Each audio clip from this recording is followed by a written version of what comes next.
बांग्लादेश की मौजूदा प्रधानमंत्री शेख हसीना ने इस बार का आम चुनाव जीत लिया है। बांग्लादेश के विपक्ष ने 7 जनवरी को हुए इस चुनाव का बहिष्कार किया था। इस जीत के बाद शेख हसीना 5वीं बार बांग्लादेश की प्रधानमंत्री बनने जा रही हैं। पिछले साल नवंबर में जब चुनाव का ऐलान हुआ था तभी ये तय हो गया था कि शेख हसीना की जीत होने जा रही है। इस चुनाव में निर्दलीय उम्मीदवार दूसरे नंबर पर रहे।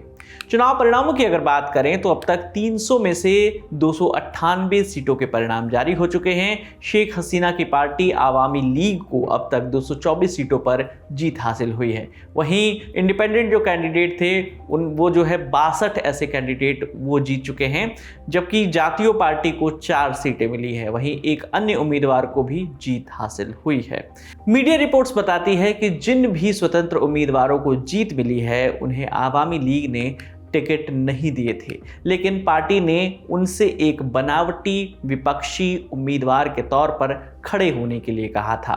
अंतर्राष्ट्रीय मीडिया संस्थान अल जजीरा से हुई बात में बांग्लादेश के एक मानवाधिकार और राजनीतिक कार्यकर्ता शाहिदुल इस्लाम ने इस एक विचित्र चुनाव परिणाम बताया।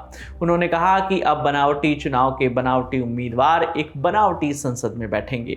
इधर देश की मुख्य विपक्षी बांग्लादेश नेशनलिस्ट पार्टी ने इन चुनावों को एक तरफा बताया और कहा कि ये महज एक औपचारिकता थी।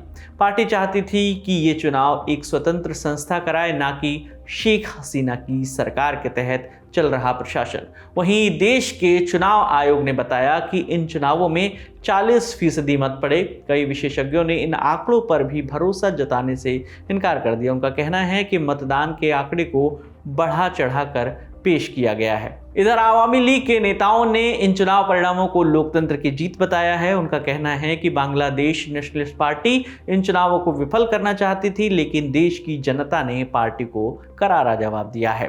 वहीं विशेषज्ञों का कहना है कि सत्ता में वापसी के बाद से ही शेख हसीना भारत के लिए रणनीतिक तौर पर महत्वपूर्ण साबित हुई हैं। शेख हसीना के नेतृत्व में भारत और बांग्लादेश के संबंध लगातार मजबूत हुए हैं। दोनों देशों ने एक दूसरे की चिंताओं को समझा है। भारत की सुरक्षा एजेंसियों को लगातार बांग्लादेश से सहयोग मिला है और बांग्लादेश की जमीन पर भारत विरोधी गतिविधियों को समाप्त करने के लिए वाकई में प्रयास भी हुए हैं। तो इस पूरी खबर पर आपकी क्या राय है, हमें कमेंट करके बताइए। आपके लिए तमाम जानकारी लेकर आए थे हमारे सहयोगी मुरारी। मेरा नाम है विकास वर्मा। देखते रहिए दिल लॉप। शुक्रिया। सिर्फ 59 रुपए महीने में पाइए YouTube पर LT प्रीमियम। किसी भी प्लेटफॉर्म से 3 दिन पहले देखिए हमारे प्रीमियम प्रोग्राम जैसे guest in the news room, किताब वाला आदि। इसके अलावा बहुत कुछ। सब्सक्राइब करने के लिए ललन टॉप के YouTube चैनल पर जाकर क्लिक करें ज्वाइन बटन।